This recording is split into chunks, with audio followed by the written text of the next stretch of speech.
ဒီနေ့အတွက်ဟင်းအတွက်ဆက်လေးရတော့ငါ6နဲ့အာလူကိုဘဲဥလေးရောပြီးတော့အနှစ်များများလေးနဲ့စီကြံရီတန်ချက်တာလေးရဲ့ပန်းပွင့်ကိုခရမ်းကျင်သီးလေးနဲ့ကြော်တာလေးရဲ့ဂရင်းရှင်းပြီးအနက်မွေတဲ့ပူစီနန်ထောင်းကိုတိုးစရာလေးနဲ့ပါဟင်းသီးဟင်းရွက်တွေကိုမချက်ခင်ဘယ်လိုစေးကြလဲရှင်ပိုးကတော့ရေဆယ်စကိုဗနီလာတစ်စရောပြီးတော့စိမ့်နေပြီးတော့မှရေသေးချာဆေးပြီးတော့ချက်ပါတယ်အရင်ဆုံးဘဲဥအာလူငါ6ဟင်းလေးချက်ပါမယ်စက်သွန်အနီအဖြူချင်းကိုအယောင်တမုံနွင်းမုံလေးထည့်ပြီးတော့တေးသေးချာချာလေးစီတက်လိုက်တယ်ပြီးရနဲ့ဘဲဥရဲ့အာလူရဲ့ငါ6ရဲ့ကိုစားရဲ့မိုးဟင်းခမုံလေးရဲ့ထည့်ပြီးတော့တေးသေးချာချာလေးလုံးပေးပါတယ်တေးချာလေးလုံးပေးပြီးဆိုကမှပိုးရေထည့်လိုက်တယ်ရေထည့်ပြီးတော့အာလူ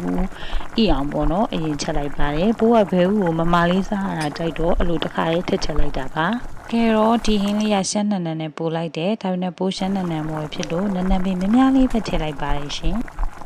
ဟင်းကိုစီကြံရီကြံလေးပဲချက်လိုက်ပါတယ်ပိုးကပသိမ်လူဆိုတော့ငါ6အရန်ကြိုက်တယ်အဲ့တော့ငါ6နဲ့အာလူနဲ့ဟင်းရလဲပိုးရဲ့အကြိုက်ဆုံးဟင်းပါပဲဒီနေ့ကစားပေါ်တဲ့ကက်ကူရန်6လေးနဲ့ချက်တာအရန်ကိုစားလို့ကောင်းပါတယ်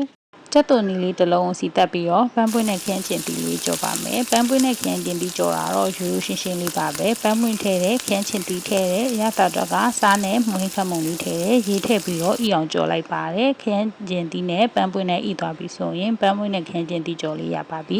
ဒီပန်းပွင့်နဲ့ခရမ်းကျင်တီကြော်လေးကလည်းဘဲဥအာလူငါ6ဟင်းလေးနဲ့အရှမ်းကိုလိုက်ဖက်ပါတယ်အရှမ်းဟင်းလေးကြီးလုပ်တဲ့အခါကိုချက်တဲ့ဟင်းလေးနဲ့လိုက်ဖက်တယ်ဆိုရင်ဒီဟင်းတွဲလေးကပို့ပြီးတော့စားလို့ကောင်းပါတယ်အာလူငါ6ဟင်းလေးကိုပို့ပြီးတော့စားကောင်းစီပို့ပန့်ပို့ပေးမှာတော့ပူစီနန်ထောင်းလေးပါ